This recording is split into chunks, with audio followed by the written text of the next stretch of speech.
Hi, welcome everyone. Since you are all joining from different parts of the world, it's a good day to you.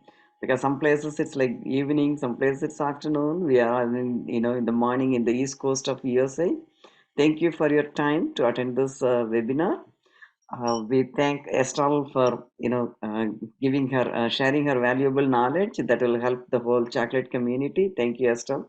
Thank you, Tarsna. And thank you all for coming, because unless you participate, this webinar is not, doesn't have any meaning. So thank you all for coming and making time for us on Saturday morning.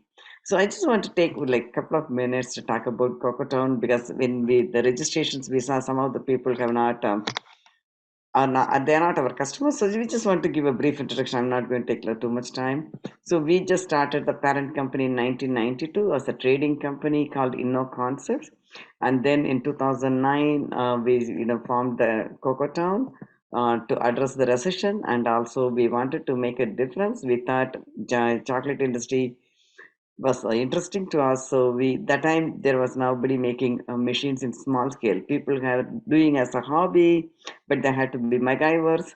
So we said we will provide the machines, so you can do the art and we do the machine part. And over the years we have patents for our machines, and now we have full suite of machines. Now we also adding the tempering machine, so it'll be coming to the market before end of this year. This is a small continuous tempering machine. There's a tabletop machine, so we will send you more information later. And we just thank you. We're looking for returning to the normal life, because we started this, empowering chocopreneurs webinar as part of the um, COVID situation. People were in lockdown, and in a lot of places they could not do business, but we thought this way virtually they can learn some skills, so when the COVID gets better, at least they will have some knowledge. And people like Estelle, they were gracious enough to donate their time, so we can bring it free for you, all of you. And then we just want to finish it with Loka Samasta Sukhino Bhavantu. May all beings everywhere in the universe be happy and free, and the thoughts, words, and actions of my own life contribute in some way to that happiness and to that freedom for all. Thank you all. Stay safe, and I will hand over to Teresa. Thank you. Thank you, Mrs. Balu. Okay, so my first task is to do a little bit of housekeeping. First, I'd like to welcome everyone to our Empowering Chocopreneurs webinar. What I'd like to tell you is that we are recording the session today, and you will receive a link to view the recording. So feel free to take notes, but don't worry if you miss a point. Just sit back and relax and take in all the information, because you'll get a link to view the recording later. If you have a question, you think of a question, if you put it in the chat, that would be really helpful, because then we can give Estelle the written questions and she can answer them for us in writing. Also, during her presentation, she's going to give a time for questions and answers, so we won't have to wait till the very end. But so if you think of a question, go ahead and put in the chat for us, and that way we'll have that written information like I said. Okay, I think that's it for housekeeping. But what I'd like to do is just take a brief moment to get to know Estelle before I turn the presentation over to her. And what I'd like to ask you is something that I ask everyone mostly when we do these webinars is, can you tell us a little bit about where your chocolate journey started, or a memory that you have where you first fell in love with craft chocolate? Yeah, thank you, Teresa. So my chocolate journey, as this iteration of my chocolate journey started in 2015, and I had just left my corporate job without anything really concrete lined up. And I was inspired by a former coworker who ran 50K in honor of her 50th birthday to sample and review 37 chocolate bars made in the US in honor of my 37th birthday, which happens to fall on Halloween. So for those who are watching from not US or Anglo-Saxon country, that's October 31st. And that's a big candy holiday. And I always like joking, saying I was really born for this chocolate life. And really so I started this review challenge in May of 2015, and and I sampled and reviewed on YouTube all the way till October 31st, 2015.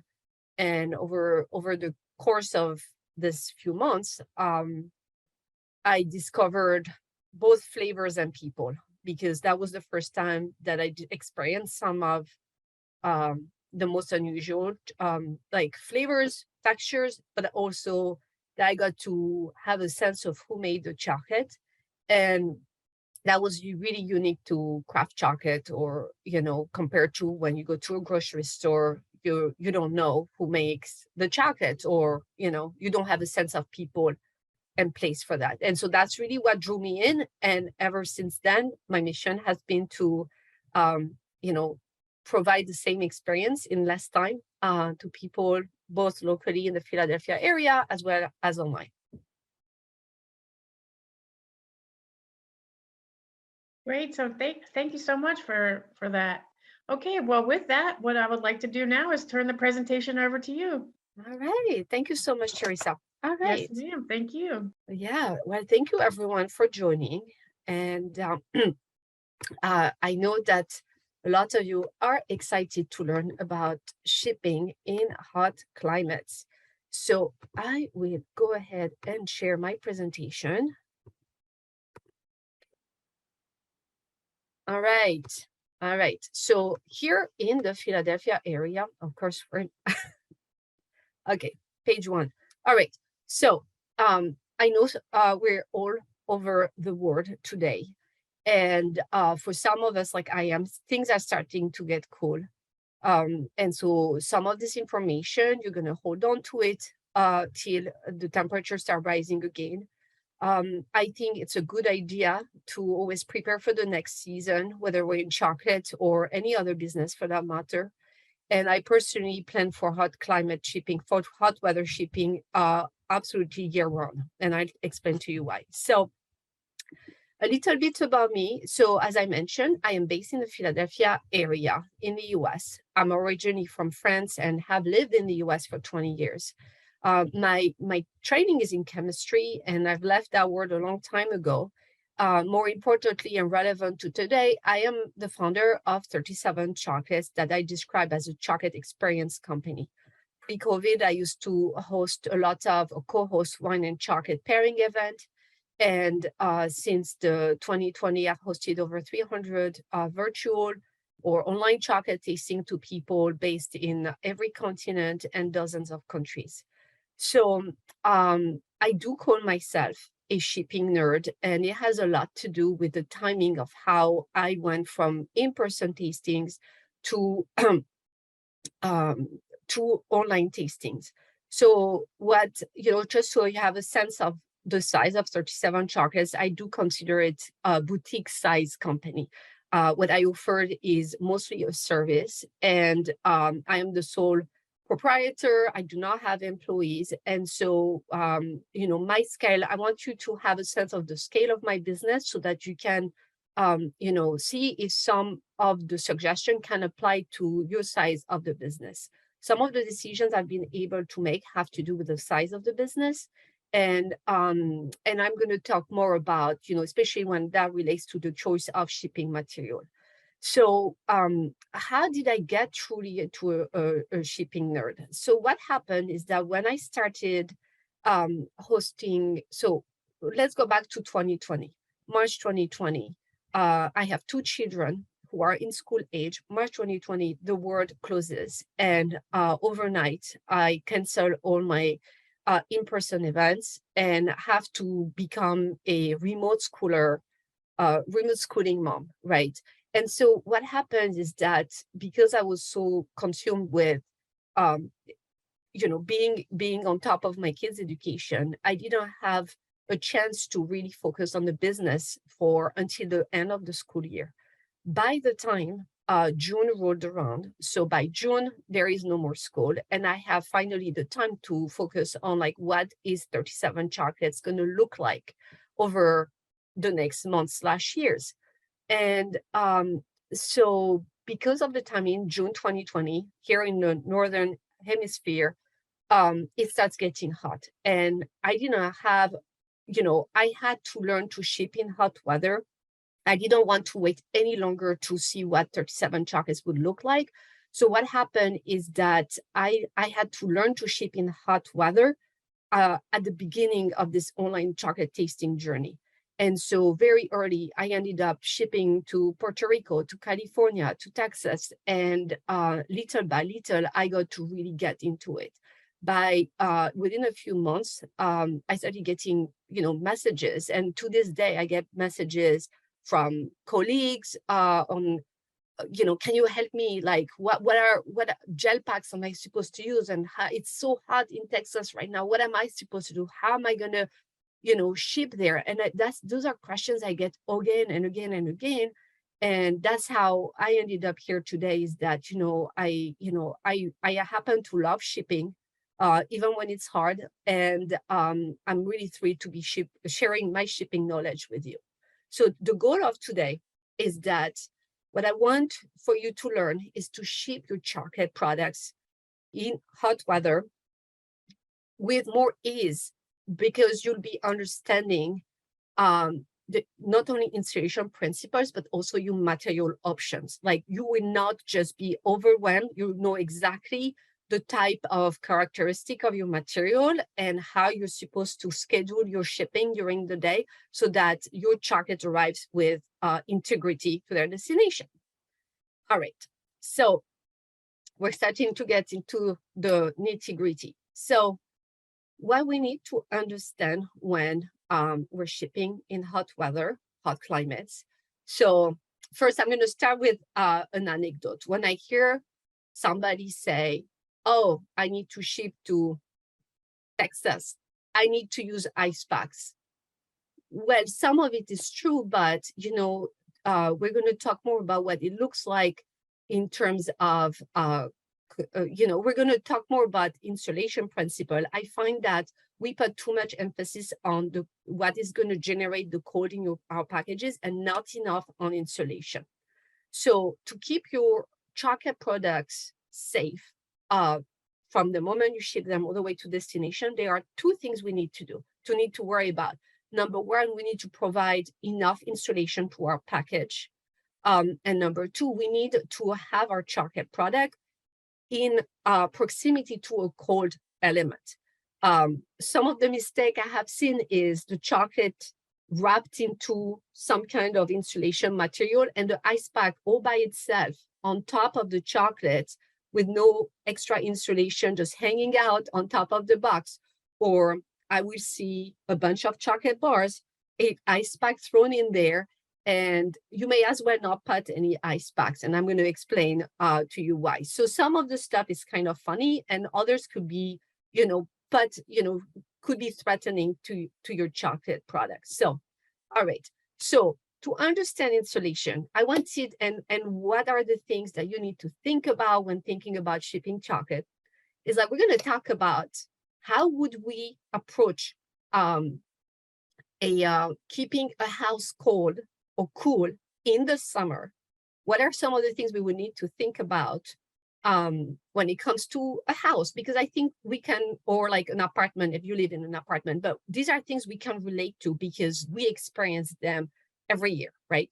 So there are two things. Number one, it's, and then you see it here, is the insulation, right? And then the second is air conditioning. So I purposefully picked a photo of like a small air conditioning unit because I want you to start thinking about some of these principles of how do we think about proper insulation and proper cold generator. So what you see on the second photo is that this insulation material, it has two characteristics. It's a fiber, and also there is air trapped into that fiber, right? Fiber and air.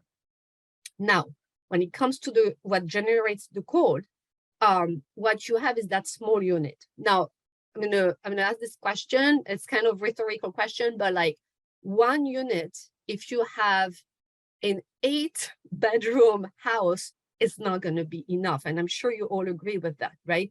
you'll need, if you don't have central air, you will need an air conditioning unit at every single window, right? And if you want to be cold and you have one place to put the air conditioning unit, you wouldn't put it in a room next to yours, right? You would put it straight to, like right inside the room you're in. You're gonna not put it away. And the principles I want to bring is that you need to have two things when it comes to cold. You need to be close to the source of the cold, and it needs to be the right amount of cold for the surface that you're going to cover, right? So keep that in mind, because we're going to make some, I think you're going to understand some of the principles if you think about the house. So we talked about insulation and cold, and picking the right source of cold for what it is you're trying to keep cold. So these are the mistakes I've seen made when receiving chocolate, because I am at a position of receiving lots of chocolate, and this is what I see. One size fits all approach. Sometimes I see a teeny tiny ice pack for, like, I'm going to make this up, 50 chocolate bars. It's, you may as well not put any ice packs in there. Not enough insulation, or no insulation for that matter. Or, as I mentioned earlier, you put the ice packs outside of the insulation. That doesn't make sense. It's like putting your air conditioning unit outside, right? So, all right. So we're going to talk.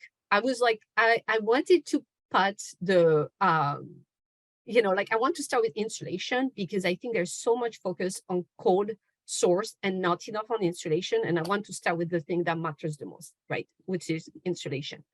So here are some examples of insulation materials that I have seen commonly used in, when shipping chocolate. Cardboard, right? That's if anything, it helps protect your products. Foam coolers, which I found that a lot of people who receive those materials are feeling too guilty about throwing them out. That's not something I personally recommend. Some metallic bubble wrap. We're going to talk about corn-based, that's called green cell compostable insulation. I'm going to show you some photos as well, and some fiber insulation. Those are some of the typical ones. So when you go back to the analogy of the house, I'm going to show you on the next screen. So what are some of the factors determining your choices of material? So first of all, are you shipping chocolate bars or chocolate bonbons? Bonbons are so fragile, and that requires a lot of care to ship. Now, chocolate bars, I have noticed that a thick 2-ingredient chocolate bar is a lot less likely to get hurt in transit than perhaps something with more cocoa butter and a thinner,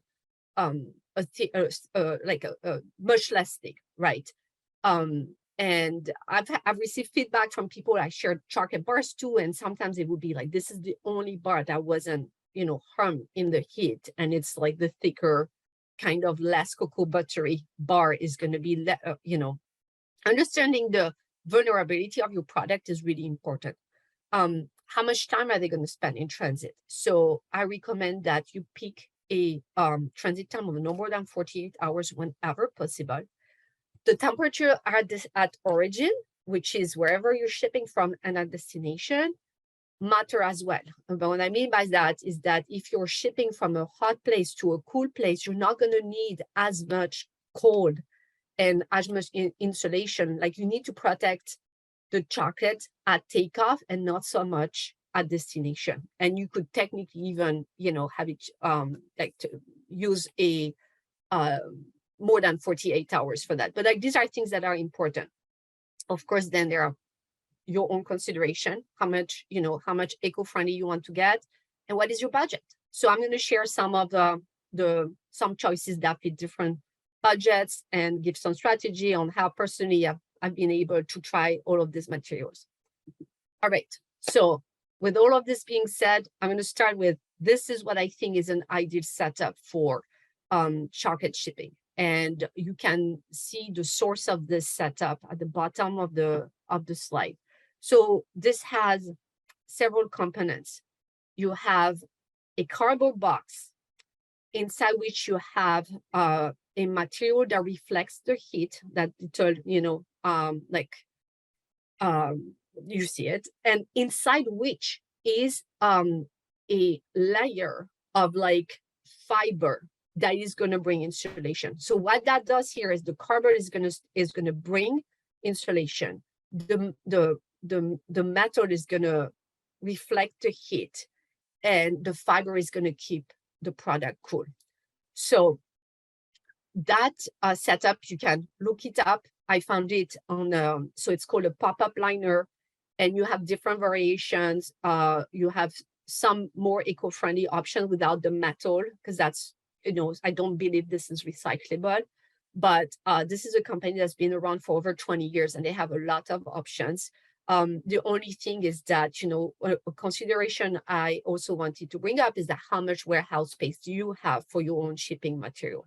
I run my business from the house, and I personally also, because of the volume, my volumes are so low that I can repurpose everything. And that's how I came across this particular setup, is that I received something from a company and I realized like this was really hitting all the marks. So if you have the budget, the time, the space, that this is a fantastic setup. Now, if you're looking at something, depending again on like your volumes, warehouse space and all that, this is more the setup I personally use. So you would have a simple cardboard box inside which you would have, what I use is those envelopes that you see on the right. I've done some tests by leaving chocolate, a simple chocolate bar, put it in an envelope and keep it outside, so in Fahrenheit, it would be 85 degrees, which I think might be like 27 degrees Celsius. Because I wanted to see how well the chocolate would be protected. And this really does help the chocolate keep somewhat safe without any extra ice packs or anything. This is really helpful. What I would do then is, if the weather is a little, it's more than this 85 degrees, what I would do is that I put an ice pack, I put some chocolate, put it back inside a cardboard box and ship it. And ideally, if the stars align and I have access to a lot of insulating fiber, and I show you on my screen later, that's, for me, that's like my favorite. Like insulating fiber is my favorite type of insulation. I think it's what keeps the cold colder longer. But otherwise, like you could just do, just what I mentioned here. And I do have a much more detailed protocol on a PDF. I'm going to share that at the end of the presentation, where you get to see what is the setup I use for each temperature range. And finally, I wanted to introduce you to something that is, compostable. So it is called Cornstarch for thermal insulation. And I have some next to me that I can show as well. This also has the two components of like the house insulation, the fiberglass that we saw. It has a lot of air. This was apparently created as an alternative to styrofoam. Somehow the US Navy was involved. They wanted to create a material that would not harm the oceans. What is fantastic with this is that this really dissolves very easily in water. It's almost too easy. I'll show you what I mean by that, which is why if you're using this material, I highly recommend that you have some kind of plastic to cover it, because otherwise the foam will melt in transit. So, all right. With that, I'm going to stop sharing, and I want to see if there are any questions at this time.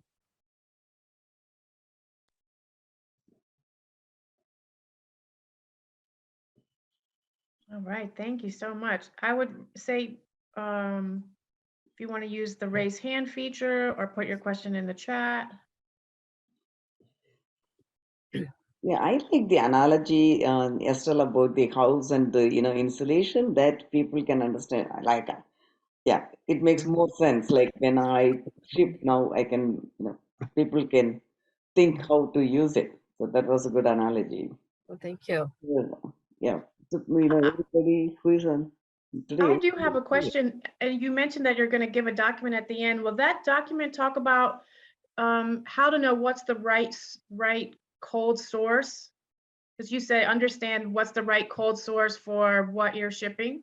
So some of that, and that's really where I'm going on the second part of the webinar, much more in depth. It's more in the PDF. It's more, okay, like this is the time range, or this is how much ice I'm looking for, like, for that number of bars. It gets a little more detailed. So yes, in some way I get more specific on the size of, on the amount of ice I want, of like packs for the type of chocolate. I give a better a sense of the ratio in that PDF. And you'll answer that sort of knowing the right source as we progress. Yeah. Yes. The other thing you mentioned was understanding the vulnerability of your product. That seems like a very is that going to be a sort of learn by doing, or is there some formula? This seems very like mathematical formula, sort of knowing the, I think there is I think if you wanted to get nerdier than I am, there would be probably some, like, I think it can be that can be more, like, right now it's a lot of experience I've learned by doing, but I think that you could put some much more cold science into it, I think. So yeah, so I wanted to show something about the corn, like what I mean with and I do see some of the question about condensation is a big deal, and I'm going to talk about that on the second part. This was at the bottom. So, all right, I let for the light to kind of adjust to this. So, do you see this here? Like here, what happened is that this was inside a box. This was inside this box at the bottom. There were 2 cases of chocolate bars and an ice pack, a gel pack in the middle. And you can see where the gel pack was, because as it condensed, even though it was actually a closed one, it melted this. And this turns into like corn soup type of thing. And so this is something to be aware of. And that's why I said that we want at least some kind of protection. Like that condensation is a real problem. And so having even a piece of plastic, something that can be recycled, or something to protect is important. I think even paper would be good. Yeah. I wanted to mention real quick that I don't think people realize USPS and UPS trucks have no heat or air conditioning. Mm-hmm. Those trucks are very hot. Yeah. And sometimes your chocolate box is sitting on the motor of that hot Jeep that's being delivered. That's why whenever I order chocolate in the summer months, I'm at the mailbox waiting for that mailman, because I know it's hot. And Teresa, to that point, this is something I actually really insist on, like people who order lots of chocolate as hobbyists, just chocolate lovers or anything. I do happen to have a PO box, because I realize that what happens is that if the chocolate has been in transit for 2-3 days, the gel pack is melted completely. And what happened if it's like really hot out? We get our mail delivered around between 4 and 5. My box has been all around, and there is not enough gel pack in the world to prevent this from happening. So if you get a lot of chocolate delivered with USPS, go get yourself a PO box. That means that you get your chocolate delivered first thing in the morning, and that it will stay for me, at least in my small town, that PO box, like the whole USPS environment, is climate controlled. So I have never, ever had chocolate melted for as long as I've had a PO box, which has been several years now. That is a great point. Thank you for that. So Teresa, you know what to do on action item. Yeah. Yes. I'm lucky enough to have Mrs. Balu, Mr. Balu, wherever they go, they bring it to me, but one day I might need a PO box. No. Yeah. And it's pretty inexpensive. Even if you get the small one, they just put it in a locker. I have had it all figured out. Or they hold it for you. I see Mrs. Balu, Oh, sorry, go ahead. Yeah, yeah, I yeah. was gonna ask her, did she want to read the questions or would she like me to do No, that? Oh, she's frozen, so I'm gonna, no, I okay. see Joe has a question. Can we use regular bubble pack that I are mean, not metallicized? I think you could, because it's the air that you're interested in. I would then put, you would get some insulation, you wouldn't have the light reflection. So it all depends on the temperature at destination there. What I have noticed is that a cardboard box does a lot more protection than you even think.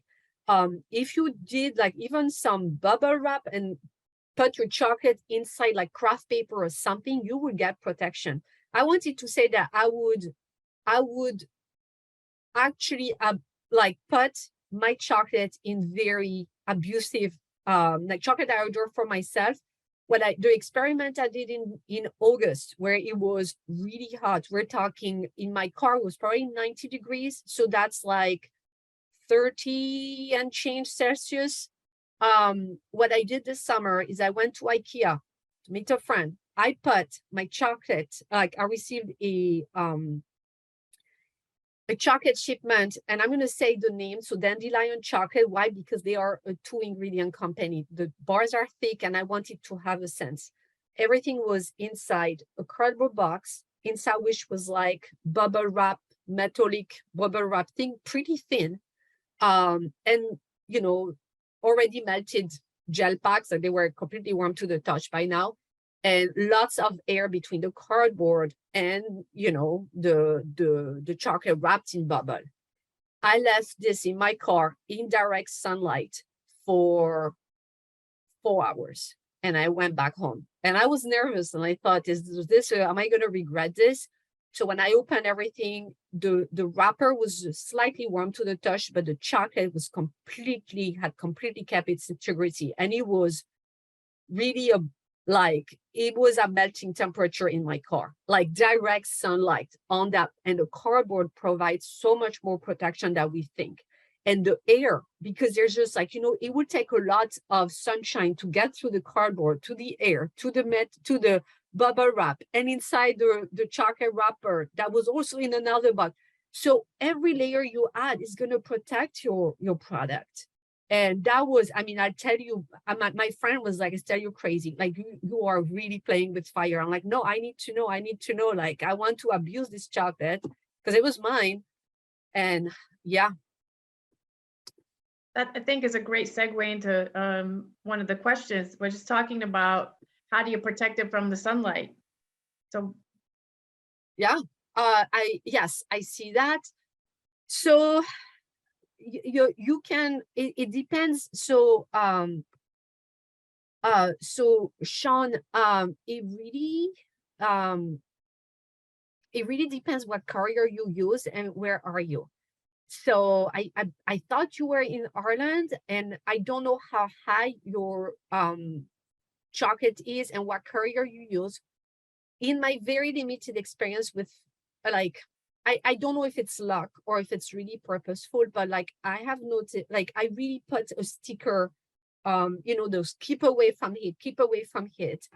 And it seems that seems to, like, there are people who might actually pay attention to that and take extra precaution. So I don't know if it's a coincidence that when I put that stickers, then things get delivered earlier. It could be, and I've seen that mostly with FedEx in general. It's hard to tell.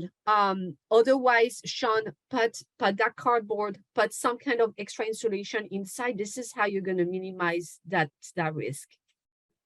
Yeah, the box on the front seat of the van. Yeah. Well, that's exactly the environment that I subjected my chocolate to in the summer.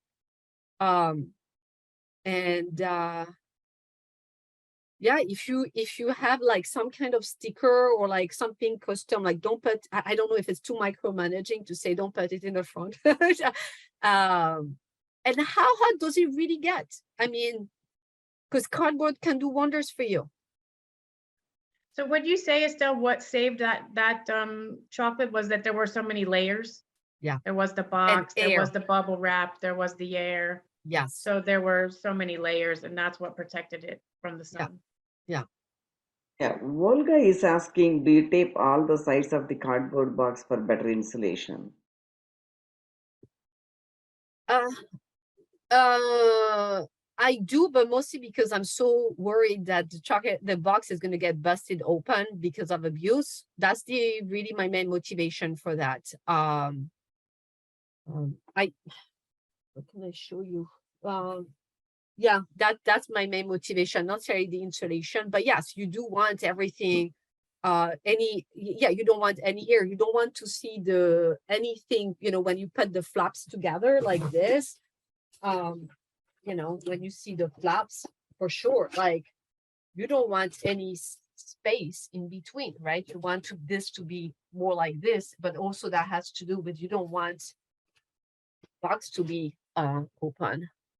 I guess maybe the question is in reference to keeping the air in. Yeah, the air and yeah. Regarding, I saw a question on video. So, all right.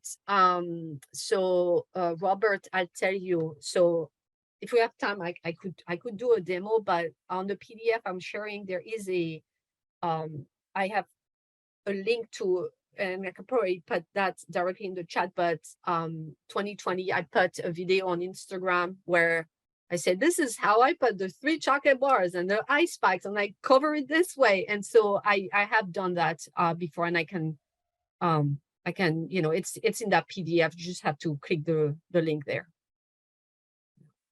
Great. All right. Yeah, somebody I know, like I think Sean is saying, we do not expose to direct sunlight sticker, but what we have learned from the couriers is they handle so many packages, they don't have time to read those stickers. You can put whatever sticker you want. So it's in our hands to protect our machine, like whatever the special, precious things that we are sending. Yeah. I guess I'm lucky with FedEx. I don't know. So, right. Okay.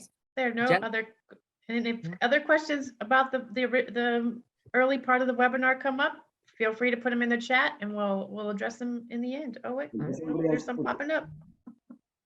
Okay. Yeah. FedEx is good. Yeah, it's all right.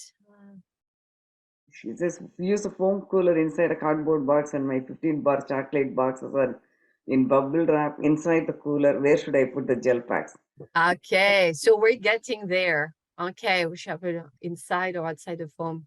Yeah. Oh yeah, put everything inside. Yeah, it's good to have a healthy amount of anxiety in life when it comes to business, because you always think about the worst case scenario. So I'm driven by that. So that is the one. Yeah, anxiety sometimes is good for you. So anyway, I'm going to share my screen again. I'm going to talk about different gel packs. All right, so we covered, let's see, we covered the topic of insulation, which, as I said, is more important than using the gel packs, believe it or not. All right, so now we're talking about, okay, what should be the source of cold? So for those of you in the US, this might be one that you have seen when you ship chocolate. This is a single-use ice pack, 8 ounces, and I can show you, I have some in my box at the end of this session. I can do that. So it's very affordable. My main thing with that, it's like it really bursts easily. And I can't tell you, every time I get a chocolate box with those, at least one that has like, there's gel everywhere. So it is so important that you protect your precious products from the potential gel that's busting open. One way you could also add a layer of protection if really your strap, your budget is low, you just buy this, put it in Ziploc bag or whatever brand name, you want, throw it in there. And if that busts, it just, messes up your Ziploc and nothing else, right? The other thing is that sweats, just like a lot of gel packs. All right, so now what I think a good middle of the road gel packs would be this. That Nordic Ice brand, I'm a big fan. And again, how did I get to know these brands. And, what happened is that to this day, I have not spent 1 penny, nothing, or cent or euro. I have not spent any money on gel packs to this day. What I do, for those of you in the US, I don't know if this exists anywhere else, but I'm a member of my local Buy Nothing group on Facebook. And essentially, I repurpose, I collect ice packs, gel packs the entire year. There are people who drop them off by my house or say, do you still want them? And I've tried so many different brands because of that. And I find that Nordic Ice is, they tend to be pretty durable. The gel is nice and thick, which means that even when it melts, it's less likely to bust open and if it does bust open, it won't make as big of a mess. It's my experience. It is a little more expensive, that especially when you get into the reusable ones are a little more expensive. There's more gel. And I still recommend, no matter what the gel pack you use, to put it inside a Ziploc bag or inside, or you cover it with paper or something like that, right? Which leads me to, okay, what I think is probably the most elegant way of, the most elegant gel packs out there. What you see here, I don't know if I can make this any bigger, but what you see, I think here, it's very, it's plastic that has an extra layer of cloth. And what happens is that as the gel pack melts and there is condensation, that fabric will start absorbing some of the condensation, right? And so when you are a chocolate, you get your chocolate order, it looks so much nicer than anything that we have seen before. They tend to have also, the gel is pretty thick. It's not gonna, how can I say that? Yes, it doesn't bend as easily. It's not like goopy when you take it out. I would say that even the cloth one will sweat to some degree. And just what I was showing you, that order I received with the compostable foam, right? What happens there, that it still produces enough condensation to make, even though it was a no sweat fabric cloth gel pack, it still produces enough condensation to make the compostable material melt to some degree. So even then, I recommend that to be wrapped in at least one layer of paper, like craft. I find these are a lot less likely to bust open. I wouldn't recommend an extra layer of plastic, but just wrap it in, some craft paper or something so that the paper absorbs the surplus of condensation. So that's my last recommendation. So this is actually a option I haven't tried, but that has been recommended to me. This is called Nice Packs. And what it is that you put, you can see it, I don't know if you can see my cursor here, but these come to you flat and you put them in water and only then you put in the freezer. So if you don't have a lot of storage space, this would be a good option. Some of the pros that I've read online are like, oh, you can get these on Amazon and other places, that they are so easy to store and they stay cold a lot longer. That is the constant feedback on this. It's they really do stay cold longer.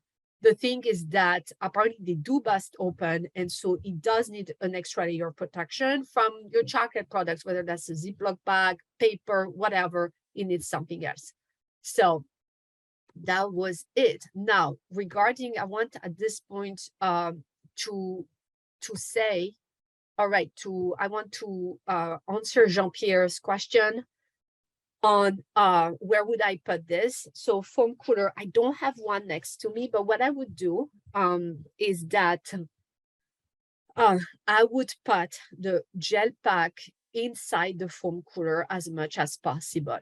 That is the thing. You want that foam, everything to be, the chocolate to be close to the ice pack as much as possible. And the foam cooler, I mean, yes, it's not the most eco-friendly option, but those things are extremely efficient. They will protect, and so keep that that ice pack in there.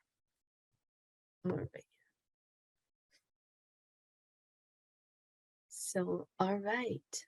I do see a question from Solomon. For those in temperate climate, out at fairs and trade shows without tents or cooling, could this method work for a couple of hours?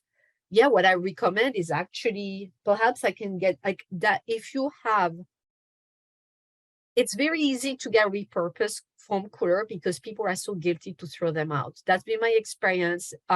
So if you can get a repurposed foam cooler from somebody, put a bunch of ice packs, and then again, you want to protect your chocolate from the ice pack by whatever, with a plastic or whatever, that absolutely can work. I actually, I'm just thinking of a chocolatier in my town who comes to farmers market. She just has, it's not a foam cooler. She just has a regular plastic cooler, and she keeps all her delicate bonbons in there with ice packs and what have you.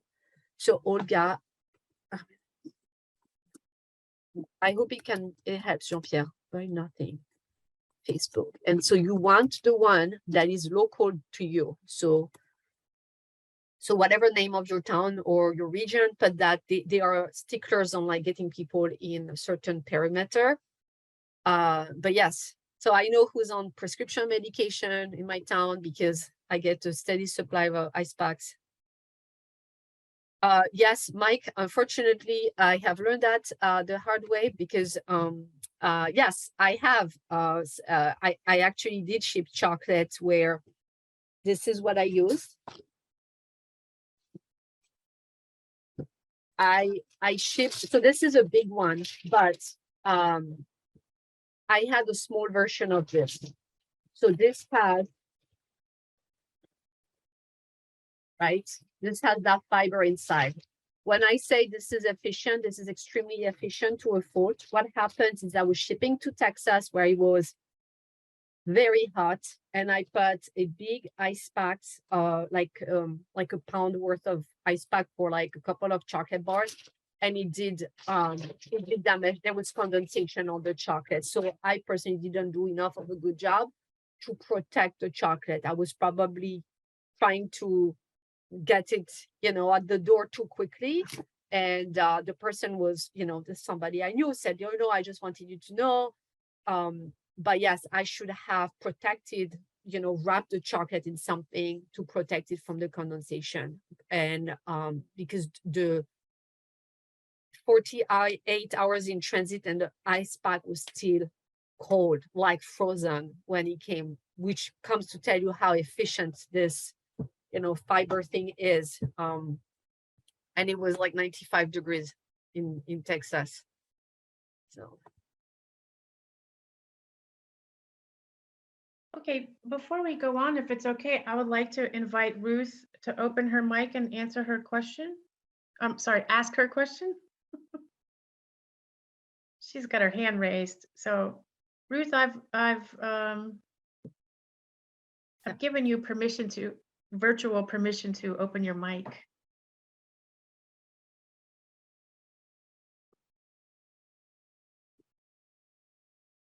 You should be able to open your mic if you'd like to ask your question.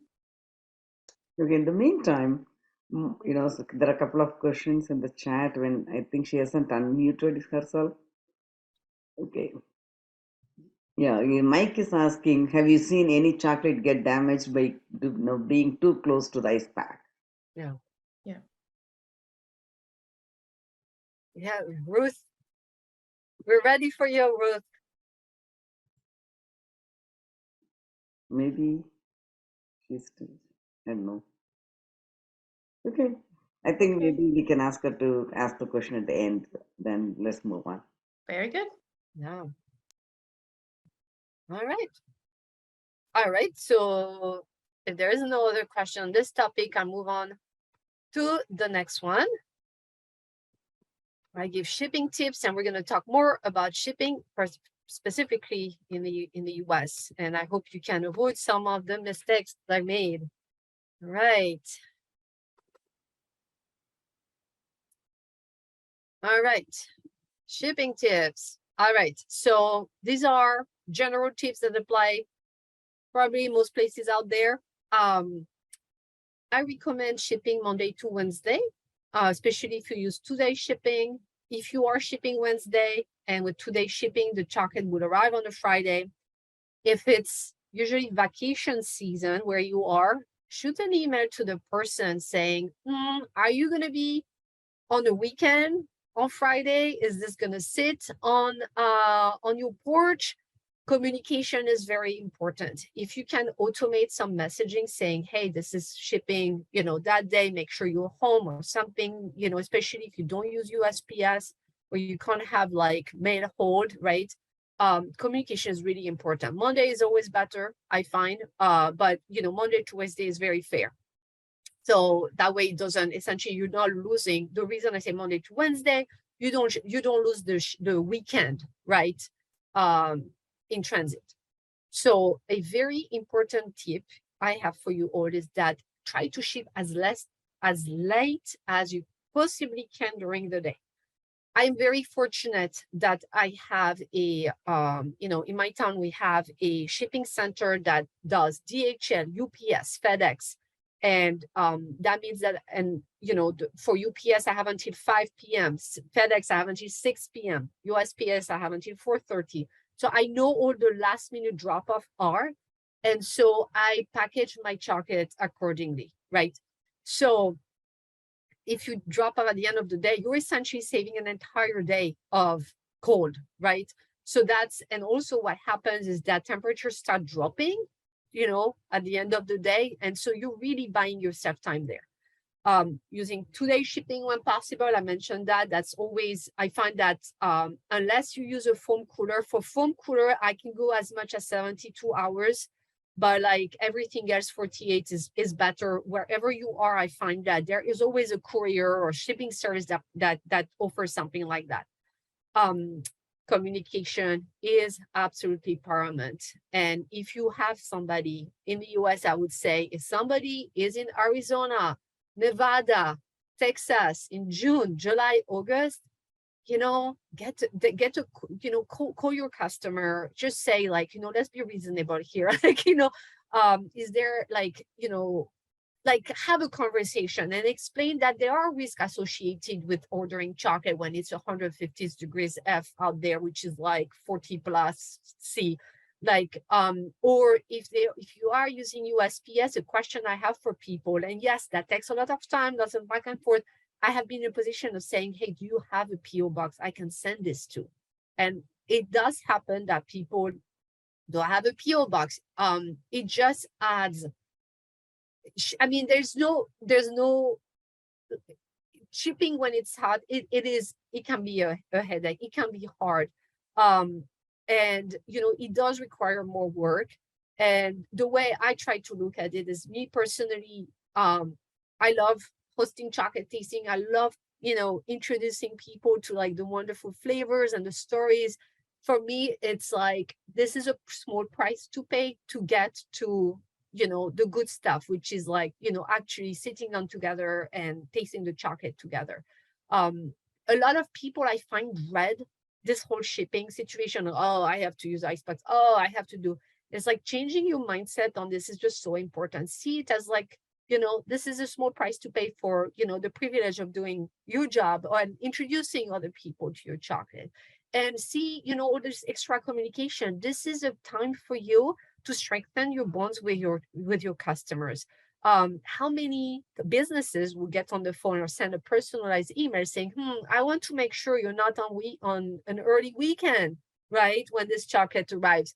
Like this can give you a competitive edge. And it's not something you would anticipate, but yes, like that's the thing, which all of it brings me to this, is that really make sure that you are clear on how much all of this material costs, and whether the gel packs, the time it takes you to ship this stuff, because I know how long it takes me to ship 20 tasting kits in cold weather and hot weather, and it's not the same time. And make sure that you charge your customer appropriately to make up for the time, the material, and all that. And I would even say that, for those of you who don't live in a climate where it's hot year round, like in the US, in the mid-Atlantic where I live, we have, when it's cold, it's cold. And when it's hot, it's really hot. But, starting April, May, I would start, like, if you can be, proactive and say, hey, everybody, it's getting hot in the summer. And if you want to get chocolate to make it through the next season, send a newsletter out, say, think about this, start planning. It will save you so much money if you do, right? And, having that can go a long way, because I think a lot of people believe in magic and think that we'll figure it out to ship by extremely hot weather. Well, no, we're not magicians. There's physics working with us or against us sometimes. So make sure you reflect your cost. All right, before I go to shipping in US, I want to see what's in the chat.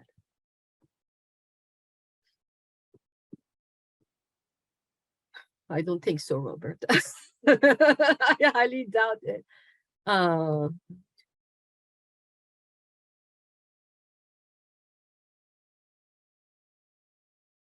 Okay. Yeah, Robert, we're going to talk about US shipping specifically. Could you remind me, Robert, where exactly you're based? I think you mentioned that early on, but if you could remind me where you are based in US, that'd be so helpful. All right. All right, so. Robert is in Boston. Oh, Boston. Yeah. What? Yes, if you use, yeah, UPS, I think they were talking about UPS ground. What you can do there as a couple of things is that UPS has a 2-day option that costs more money. Or what I would do is I'm going to show you now. So if you see my screen, this is my favorite thing when you and I'm going to talk about that actually in the next slide. But what I really recommend for small volumes is to use this. This is provided by FedEx, and it's when you use this, it's kind of like like USPS has like the flat rate. This is like this opens up that this gets you eligible to flat rate. And so what I do here is, like, if I were to ship something to like, Florida, and that's exactly what I did just a week ago. What I would do is, like, I would use an envelope like this. I put my chocolate bars here. For like a 3 or 4 bars, I would take for Florida. It did get a little cooler. Like, we're talking 80, 82, like a nice pack about this size. And I put this in here, all of that, another layer perhaps, and this gets you to your destination in 2 days for right now it's $11.75. That's the 40% rate I have with FedEx. So that's when it's 2-day shipping, this is my go-to, is use those reusable ice pack, knowing that most of my tasting kits are 3 chocolate bars. That's why I recommend. Yeah, so I have more of a comment, or maybe I'll turn it into a question. These products that you're recommending, what's the longevity of them? Because I just sort of had this idea of, I'm not a chocolate maker, but I'm a consumer. And when I get all these things that I know cost, are part of the cost of doing business for the maker, I feel bad. Because what am I going to do with them? I'm not going to reuse them. How you're able to reuse them. I wonder if there's some, like, a ship back program where they can build it into, maybe a discount on your next purchase. If you ship back that silver insulation and you ship back those fabric covered ice packs, are they reusable in that way where it would be worthwhile for somebody to think of? And I'm sure it's not an original idea, maybe somebody's already doing it, but where there could be a buyback program where your customers could send that stuff back to you and get a discount on their next purchase, or just a Yeah, thought. unfortunately, I know, like, we have been shipping a lot for 30 years in our business. The shipping, even small, 1 pound, it's expensive. So for them, if they can get the gel pack for 50 cents, why would they pay? Like, why do you have to pay $5, $6 to ship it back? That becomes the question. Unless, like, we find a group like what Estelle found in her neighborhood, and then we can help the local chocolate makers to reuse our packs instead of shipping it. Mm. So I maybe they have to form a like co-op or something like that locally, or they have to help the local chocolate makers. Is the another way is like maybe they can go pick it up or they can Yeah. drop it off, something like that. Yeah. Maybe that will help the community and the environment. I'm always just thinking about how much of that is ending up in a landfill that could be yes, used, that could be reused and yeah. And but Teresa, I have to be fair. So I mean, both of you are right. But Teresa, there is one company, a meat company called Grow and Behold, that actually do offer. So they ship everything with dry ice in foam cooler, and they will give you a credit, a store credit for sending the foam cooler back. I have to be, and so if you do, like, they don't tell you how to send it back. I would, knowing what I know now, I would do a UPS ground. That would be the most cost-effective option, but they will tell you, thank you so much. Here's a code you can use toward your next order. So there is, for the foam cooler, I have seen that. I don't know what their volume is. This is a national company. So maybe they can, like, I think for large scale, it can make a lot of sense. And it's like kind of like a responsibility you take on. Now for the gel packs, I have sent one time to a maker, and it was so much money. I mean, again, I didn't know, like, knowing what I know now, I would have sent that with UPS. But what I have noticed from like my local community is people don't like throwing these things out. They feel bad and they feel guilty. And even if, like, these are feelings that, like, these are, we ultimately, we are humans. We are even if, like, we can look at our sales volume with numbers and all that, but ultimately we are shipping something to another human being who has their own emotions. And what I hear is like, oh, when I ask for gel packs or foam coolers, people are like, oh, I had no idea what to do with this stuff. They don't throw it out. They just stick with it. And they're just like, oh. And so I think that what you could do as a maker or chocolatier is that, and I can show you a somewhat of an example like that, is perhaps a piece of communication saying, hey, you care about the environment and why don't you, this is like, join your local buy nothing and see if other people need something like that. I want to show an example of that type of communication.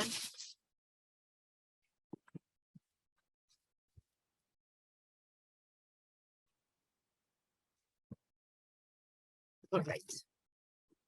So I do buy in the US. I buy the bubble envelopes and all that too from there's a bunch of supplies that I buy from a place called I don't know if you can see, ecoenclose.com.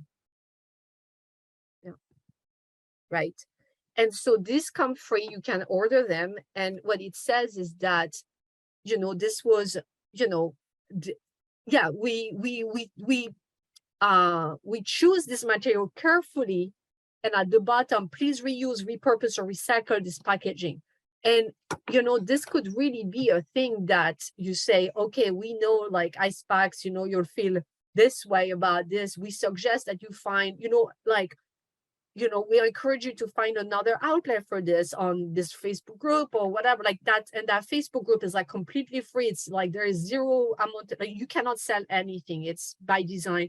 Or it could be, like whatever, like, encouraging people, like, we know how you feel and this is something you can do. And that is a lot more cost effective. Like it just acknowledges that emotion that person is going to feel at arrival. Because these are, like, some people are so happy to get rid of their stuff like that. They just would drive to my house instead of me going there. Like, please take this. I felt so bad. And people feel these things, and we have to acknowledge that. Free cycle, exactly. Yeah, I used to be big on free cycle, but I get rid of so much on these groups. Yeah, recycle. That takes me back. All right. Great. Thank you so much for that. Sure. All right. Now, shipping in the US. All right. That's like, I love that stuff. All right. Shipping in the US. All right. So here's the story. So how do I get, so this is where, like, this is a funny story. I really thought naively that because my volume, my shipping volume was so small that I could not qualify for any discount whatsoever.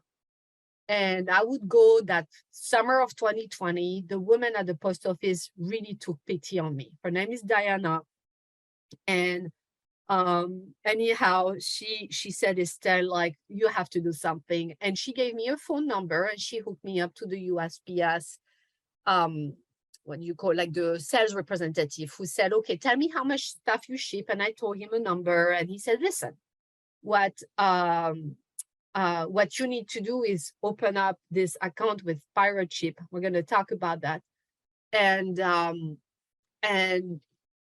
you're gonna and see if this works for you. And it was a game changer. And I got my mother-in-law hooked onto it, and everybody who wants to hear it, I hooked them up on, like, there are so many discounts available for you out there. So, and you don't need to have a ton of volume. So I want to do an overview first of, like, the shipping carriers here in the US. And I find there are, like, lots of myths about some of them. And I happen to be, I'm going to start with USPS. I find that there's a lot of unfounded, myth about them. And people like to dislike them, but frankly, that is, especially for, is my number one choice. So I listed some of the pros there. I mean, they are, like, they ship to PO boxes. They are the most economical options if you're shipping to US territories like Guam or, Puerto Rico or anything like that. Saturday delivery doesn't cost extra, right? And if a customer did put a hold on their mail, well, your chocolate is not going to be waiting for 3 days on somebody's doorstep, right? It's going to be at the post office. I find them to be pretty affordable for especially small packages and small volumes, right? So the only thing is that you can never know for sure when your package is going to be delivered. Sometimes they over deliver, they are way early, and other times they're late. So it's all a guessing game.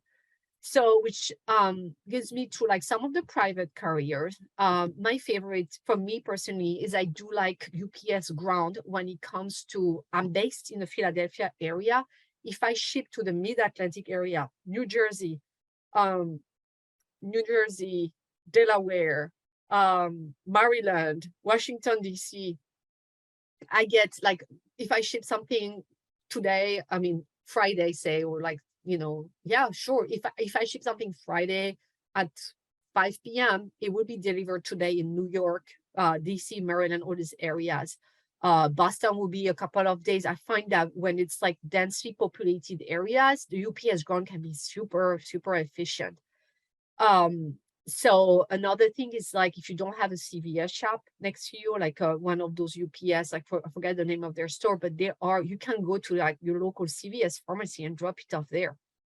So, but the main cons is that, I mean, it's, to me, UPS is really very competitive when it comes to larger parcels, and the thing is that if you have a larger chocolate orders and, it's not gonna go travel too far, that's what I will be using. Like, UPS is really, for me, it's like, it's all about that ground packaging. So I would prefer it doesn't stay on the truck, like, across the country.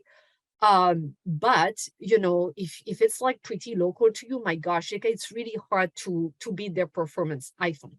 So next, FedEx. And I want to say that my UPS truck driver is absolutely fantastic. I have to give them chocolate. They are just so detail oriented. They always protect my packages from the cold and all that. I'm a big fan of UPS.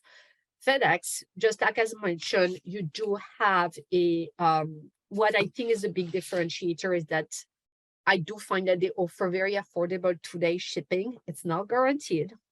They do shine when it's like extremely urgent parcels. They are clients who will pay like whatever it takes to get something by a certain time, or something got lost or what have you. You can ship something, Thursday at 6 p.m. and it would be at somebody's house by 9 a.m. the next day, wherever in the country. Yes, it's not cheap service, but knowing this is a possibility, I think is like really huge for a business. I find that the one thing is that when I got into FedEx, it was like really out of necessity.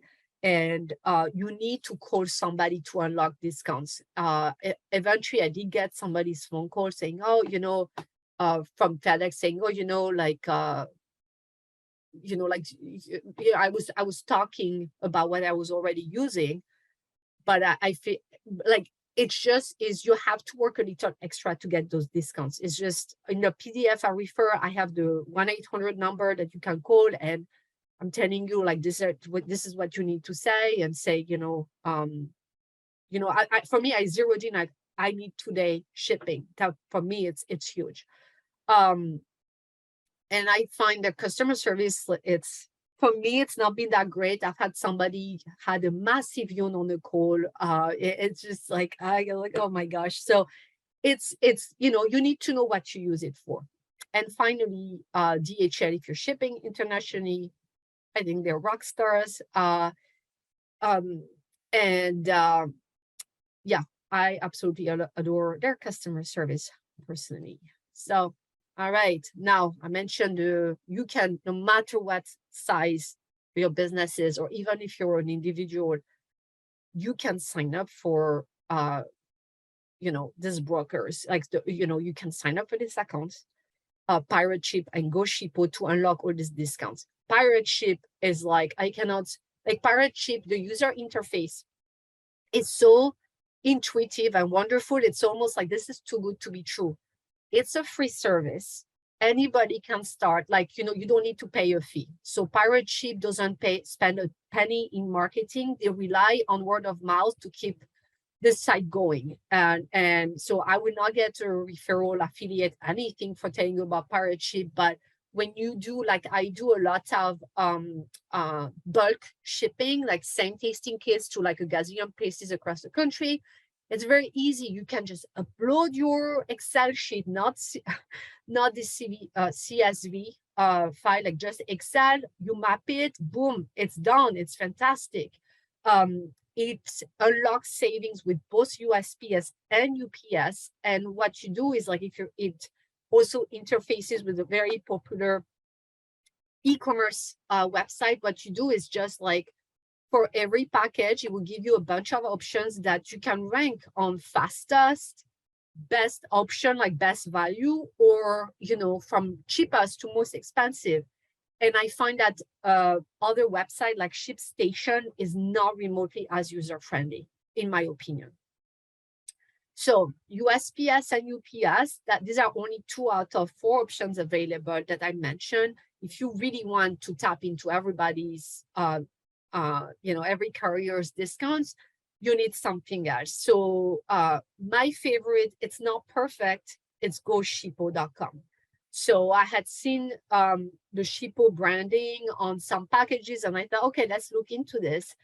The user interface is not that great, but the DHL discounts are absolutely phenomenal, and there is no way for small volume you can get those discounts by just talking to DHL. And I know because I've done it. So it's the DHL discounts are very good. They are in line with UPS for international shipping. I put a referral link here. I forget what. I think if you ship 30 packages, you get 50. We each get $50 back or something like that. I know they're constantly improving, but again, GoShippo is not remotely, like that is always my second option. Nothing beats Pirate Ship. And finally, I wanted to throw a different option out there. So Sendle.com, I opened an account, never got into it, but it is a carbon neutral option. So if this is something that is really important to you, same thing, you can interface this with lots of e-commerce platforms. And I believe it's an Australian company. I'm not sure, but like what the way this works is that same thing. You can ship sandal, but you go to the USPS, and I don't know if they buy your tree for you to like make up, to compensate for the carbon. But sandal.com, you'll find that it's an option used by like green type of businesses or businesses that really are trying to make an impact. So those are some of my favorites. So here's the PDF I put together. When I get a lot deeper into, what specific pricing, like, what's like, USPS first class shipping versus priority, I get a little more granular on this PDF. I also tell you more about like what exactly my shipping setup looks like, with a link to one of the small videos I did, where you get to see how I ship 3 chocolate bars. So you can download this. Yeah, that's a bonus. And then, yeah, I'm gonna listen to your question now. I see there are a few things in the chat.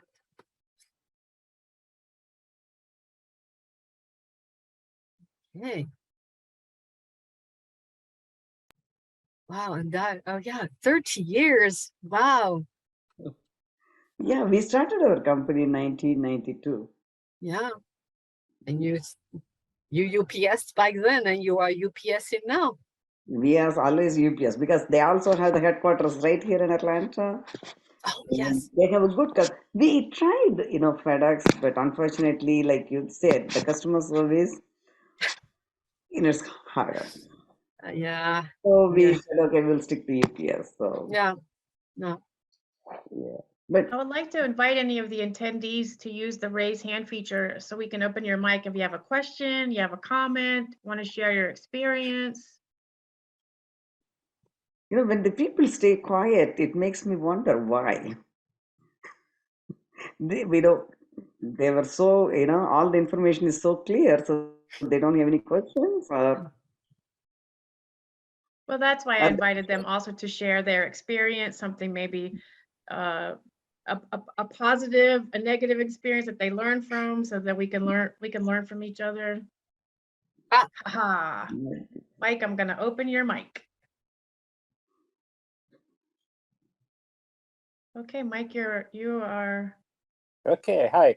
This is Mike from Pepe's Magic Beans in Illinois, and yeah, we're named after our dog Pepe. Oh.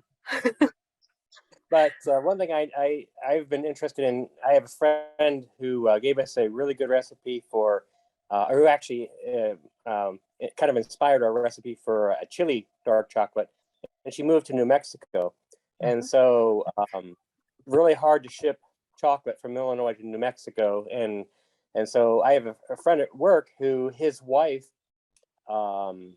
orders scented waxes, I guess, that she melts them and it makes the house smell good.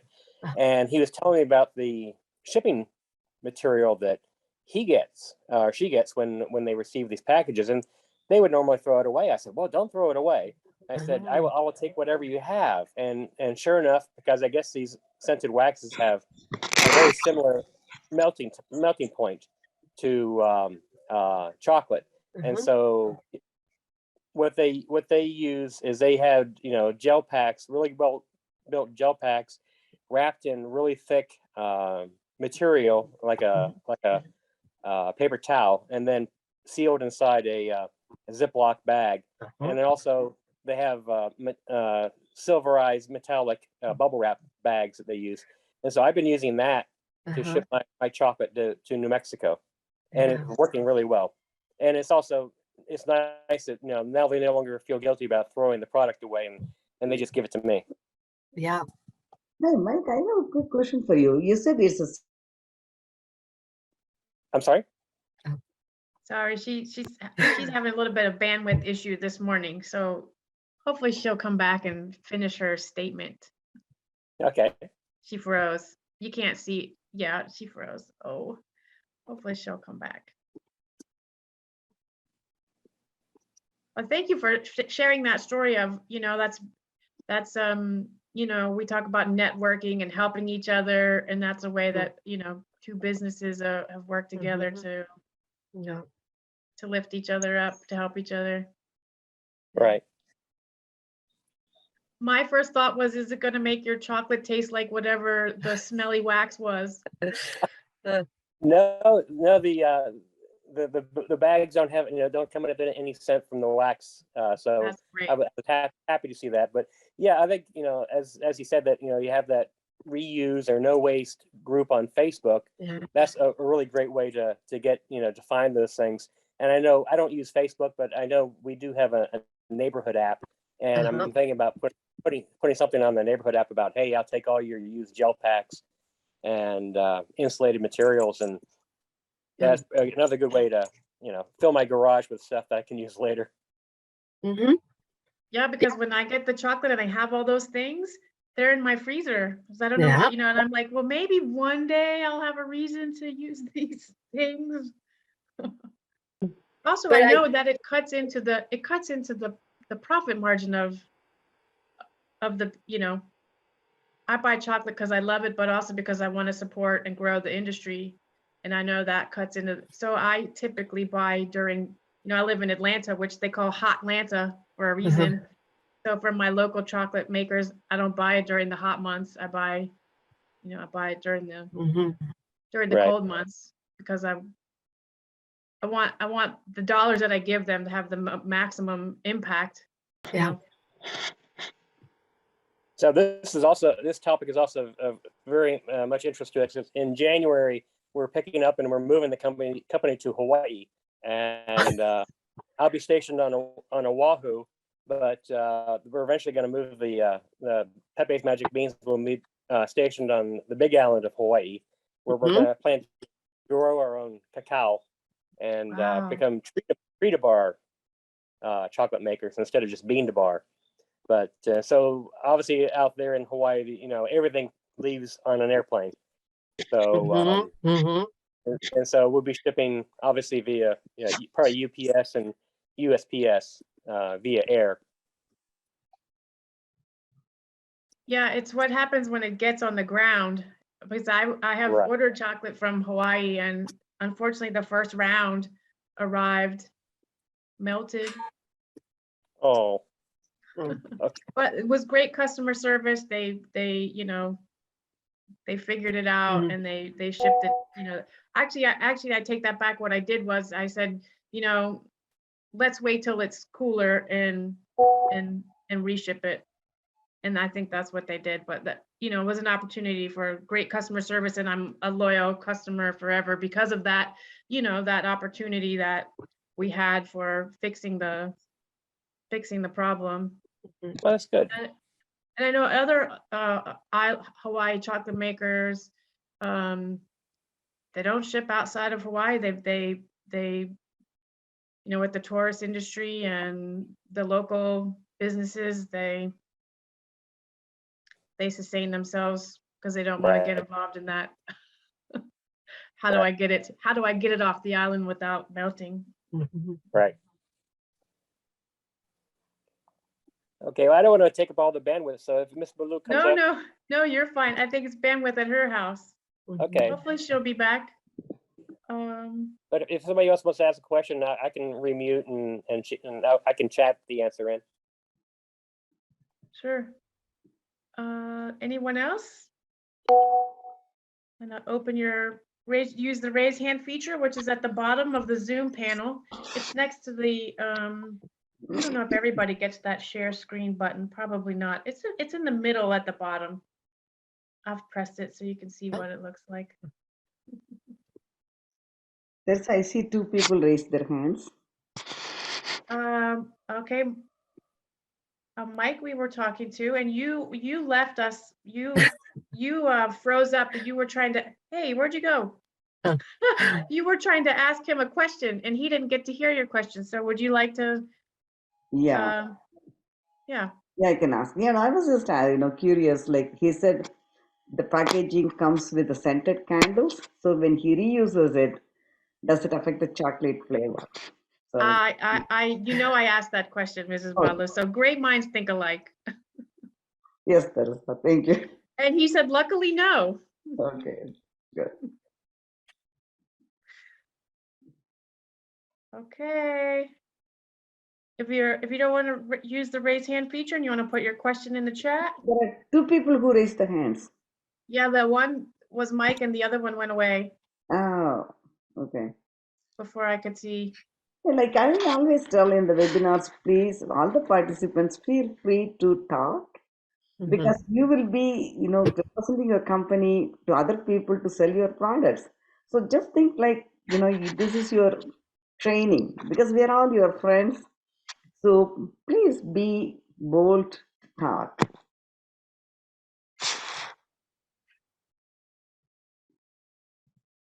Let's see some new chairs. Also, keep an eye on the chat. I noticed that someone is trying to chat with Mike to let him know. Let's connect.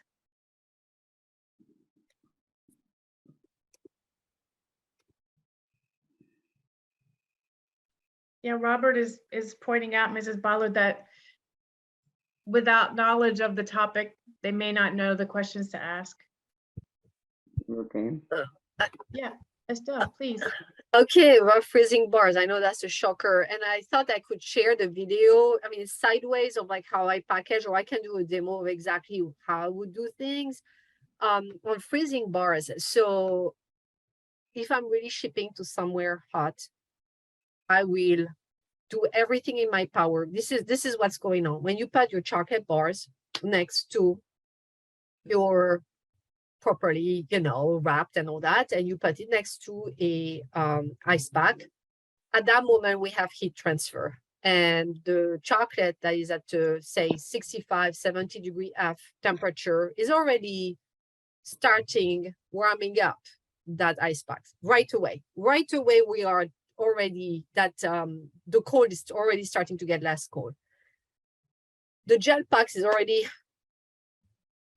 very cold, and I realized that, well, you are when you put a chocolate next to a gel pack, an ice pack, you are effectively putting a chocolate in a freezer, right? Well, if you're going to put the chocolate in the freezer, put it in your actual freezer a few hours before you ship. So at least everything is already very cold and you're not already starting increasing the temperature inside the wrapper. So if you're not worried about your chocolate being next to, in a very cold freezing environment, you shouldn't be scared about putting it for a few hours inside your freezer.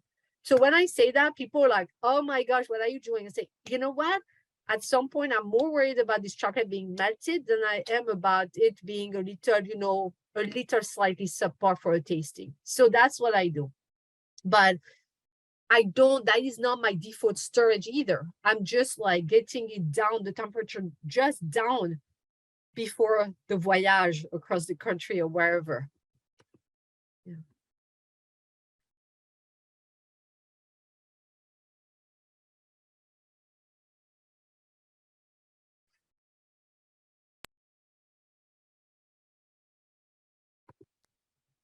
Yeah, Rajat has a question. I'm just asking him if he wants to talk or if he wants us to ask the question. Okay, anyway, I can read it. I don't see the answer. Okay. Rajat is saying, don't know if it's been answered. I joined late. What is the biggest temperature difference you have had shipped chocolate to bridge from A to B?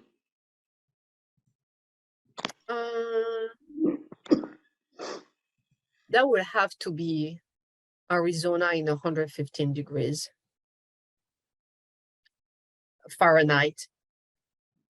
This was a client who gave me like 7 days to host an event, and I just I had to ship over a weekend, and so I used a massive cooler, 5 pounds of gel and everything, and I knew I was really pushing it, but I didn't have, I had that much choice. I mean, I was too cramped with the timing and the budget and all that, and the chocolate melted. That is my only occurrence I can think of chocolate arriving melting that I shipped personally.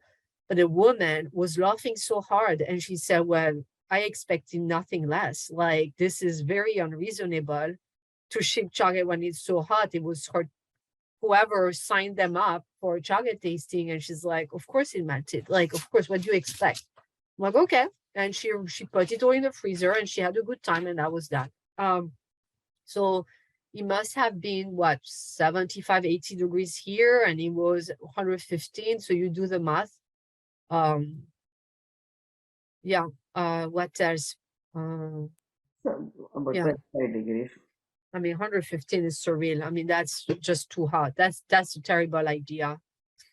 I mean, to have a chocolate tea. But again, you know, these are things that are bigger than my opinion, and you know, so. But yeah. Also, like we have to, we can teach the customers just because it melted, it doesn't lose the flavors. Maybe it's not like as appealing to the eye the first time, but still the chocolate tastes good. Yes, and this is exactly where, like, even if like I remember this was, I was filling in for a calling at a chocolate tasting, and I didn't ship anything and everything. Somebody came with like the chocolate as soup, like, oh, look at that. I said, this is what you're gonna do. You're gonna, number one, we're starting the tasting now. Go get some bread. You're gonna spread it like a chocolate spread. And so that's exactly what this person did. And the second I said, put it in the freezer, 20 minutes, you get it. And that's exactly what they did. So this turned into, like, you know, like One Life gives you melted chocolate. You make something else. But that's the edge I have doing what I do, is that I can turn anything into an experience and something they will remember, and not into a negative. When you, and again, that's why I think, you know, you'd be surprised, like some, and I don't know if some of you have experienced that, but sometimes the customers who experience the problems, they didn't receive their bar, something happened. If you make it right, they will become your number one supporters, or like they actually, like, that strengthen the bond with you. And so if you're, you know, the first time you didn't, you know, like if you, I find that as long as people realize there's a human being which, like, behind the business that really cares about something, it changes so much of the interaction. They're going to be more open, and, you know, and that goes, like, you, because again, it comes back from one human being to another human being. And I think that's why that's a big reason why you buy from a small business, is because you want to feel like you're not a number, or, you know, that your business actually matters to, you know, a bigger entity.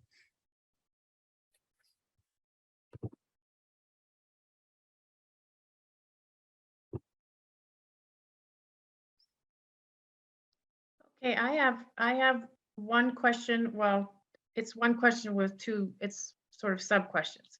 I always like to ask folks that, well, what I'm going to ask is, for our international customers, what would be our international, not customers, attendees, what would be the one takeaway, the most important thing that you would like them to take away from this time today?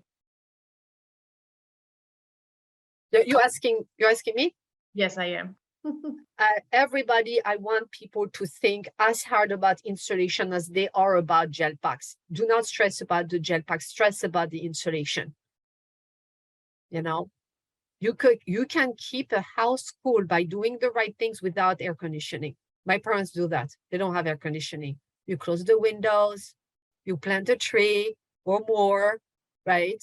You go to you have a cellar. There are a lot you can do without a source of cold. So think harder on insulation. That's your insurance policy. And the gel packs, is just helps you. It's, you know, it's another layer of protection. And anything specific for our US customers outside of that? Yes, go get, you know, first of lots for US. Do not discount USPS. USPS, you know, don't think that I want to share that after to 2020, the people who remember the holiday season of 2020,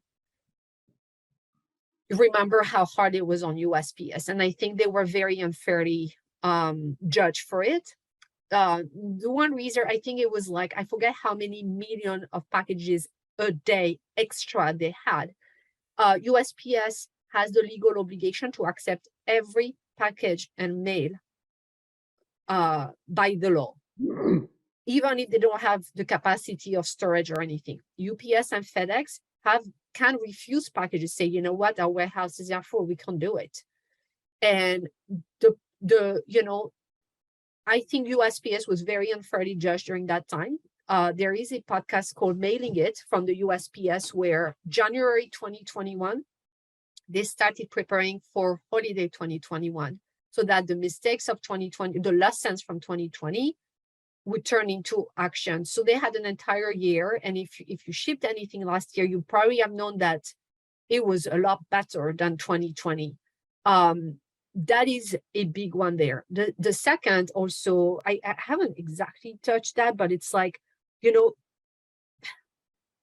have to know, like, you can do a lot of things by not for a lot of money, by understanding all your options for every package. For a given group, it's not unusual for me to use 3 different carriers. And I understand that it's extra work and so on and so forth. But for me, it's like, that means that I can keep, my margins can get better, or I can make a client happier. If say I need something overnighted to New York City, by using UPS Ground, it cost me $8 to ship 3 chocolate bars, and it would be overnighted. And what the client sees overnight, what I see is that I knew which shipping option was the better for this very situation. So yes, I find that a lot of chocolate companies are not aware of all their different options. And, a place like Pirate Ship or Shippo that really would lay things out goes a very long way. Spend the time, or, spend the time or devote an employee or whatever to doing that, because it is very important.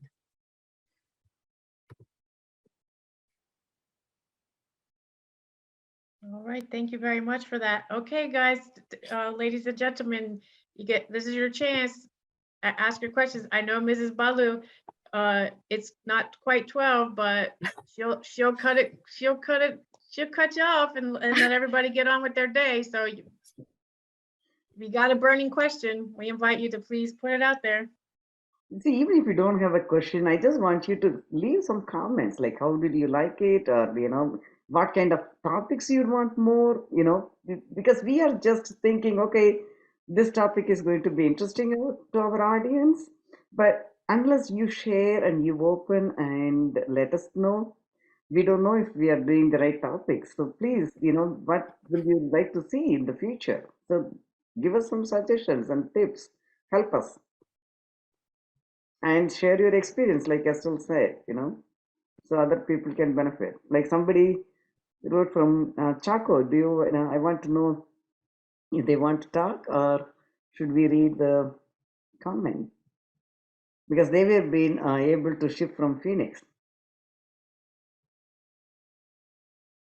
I don't know who Chaco is. Anyway, I can read the comment because I don't see any response. Yeah, they said, I am from Phoenix and have been able to ship using triple insulation. Each box has insulation on all 6 sides and tape all edges, as well as 3 or 4 layers of stretch film. All that in another box, and then again in a third box, all with the same, and they have been successful. So like Estelle said, the insulation is the key. Mm-hmm.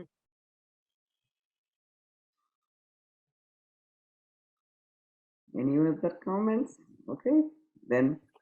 Yeah. One last thing, can I show something for people who want to do this? So one thing I have noticed is, so I love using for insulation. I do also the corn stuff I can reuse. I can put 2 layers like this. I put another layer, cut it a little bit, and cut my chocolate and everything like this. And everything has been, except this, everything has been reused. That's the setup I do in here. Like with the corn, that's how you can use the corn insulation. I wanted to share that. Okay. Completely wrapped, Donna, for freezing the chocolate. Completely wrapped. Yeah, in its packaging.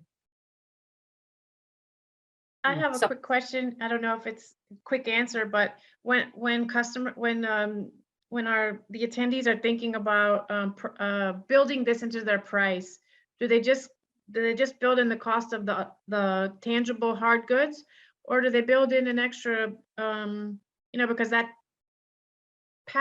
packaging in that way takes more time. You might have to have somebody, that you might have to hire somebody that'll do all this yeah. extra work. So how do they think about building that into their cost? I can tell you how I do it, and then maybe other people do it differently. But for me, it's like I up the cost of shipping every summer. I just shipping costs more money. That's the way, I do it. So during the hot months, you charge more. Yeah, for shipping I have a little e-shop. Most of my business is tastings, but I do have an e-shop, and every summer I up the price of shipping to reflect like the FedEx today with, all this stuff and whatever. Yeah. And so that's the way. And it's okay if some people don't, like, some customers are deterred by that. I think it's really important that we, like, a message I try to do it to convey is that everything we do has a cost, whether that's financial, whether that's environmental, and we cannot expect to have everything the same way year round. There is no magic out there. Everything has a cost. And that's why I really want to emphasize that the right communication, the right newsletter sent at the right time of the year can train and educate customers to like be mindful of like, is this a good idea? I have a former colleague on LinkedIn who said, oh, she's in Utah. Well, why would you order chocolate in Utah in July?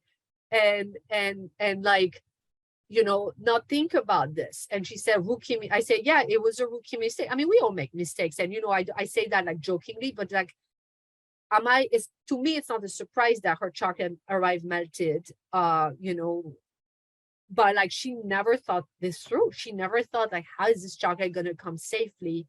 There is no magic. There is no refrigerated container for your precious chocolate cargo. I wish.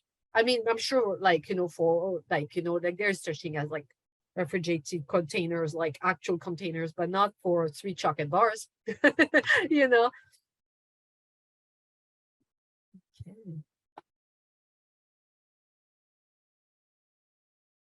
Okay, Mrs. Balu, you ready for the, Estelle, did you see a Oh, question? I saw a resource for all this material. So some of it, I put it in the PDF that's going to be in the recording. You can see it. I mean, I try to put the wording that you need to Google to find it. It all depends. Like the IPC is like, it's apparently a company that I'm just going back. So there is Lumi.com in the US. You can go, Alibaba sells some of the stuff. It all depends on the scale that you have. You can find this stuff on Amazon, or you can get it on Alibaba. You can get it on your Buy Nothing group, or you can get it on Lumi.com. So I'm gonna put this here. Lumi will do custom packages for you. Putting some of these links here. IPC, and I try to use the right terminology that you can easily Google and find, but there are lots of sources you can get that.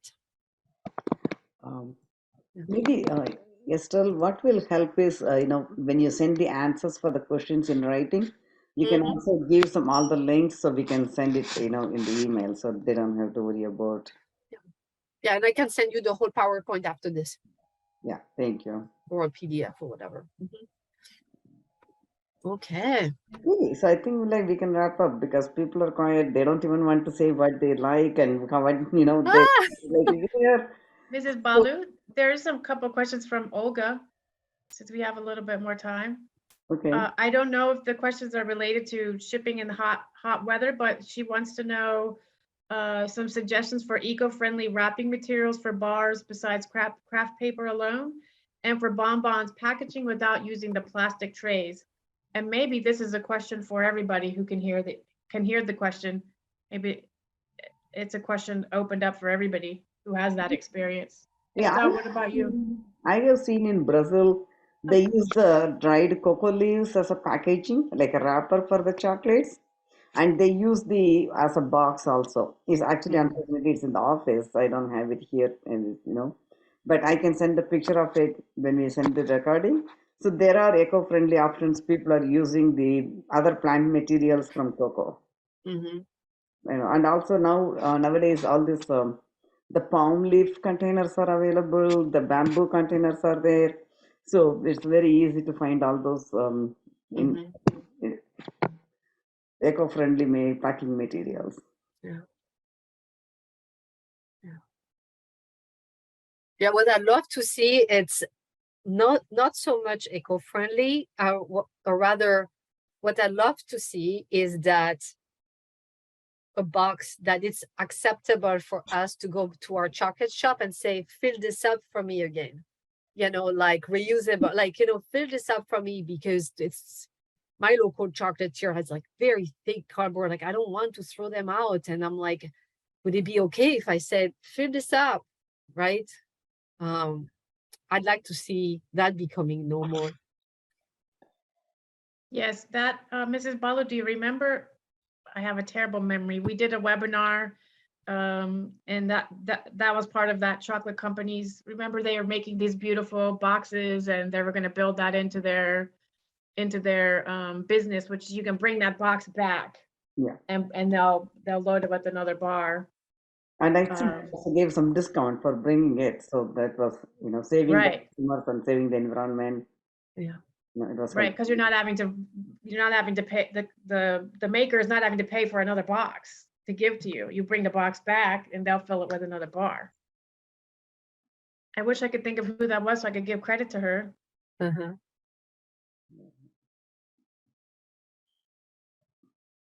It's the young lady from Into Choco. Okay, Christina, Yes, Christina. Thank you. I'm So just she's starting her own chocolate business. Oh, Mhm. okay. I think it's 5 more minutes, so we can wrap up. So thank you, Estelle, for a wonderful webinar. thank We you. learned a lot, and thank Yeah. you, for being the shipping nerd and sharing the tips Uh-huh. with others. Yeah. Yeah. Yeah. And if anyone wants to stay in touch or send me a message, I'm at Estelle at 37chocolates.com. I have a slide for this too. Yeah, I have a thank you too. And yeah. And that's how you stay in touch. Yeah, Yes. it's simple. Wonderful. Yeah. All right. Thank you, everyone. Have a good weekend. Thank you so much. Thank you, everyone. Bye-bye. Bye. Stay safe and healthy. Stay healthy Bye. too. Bye. Thank you.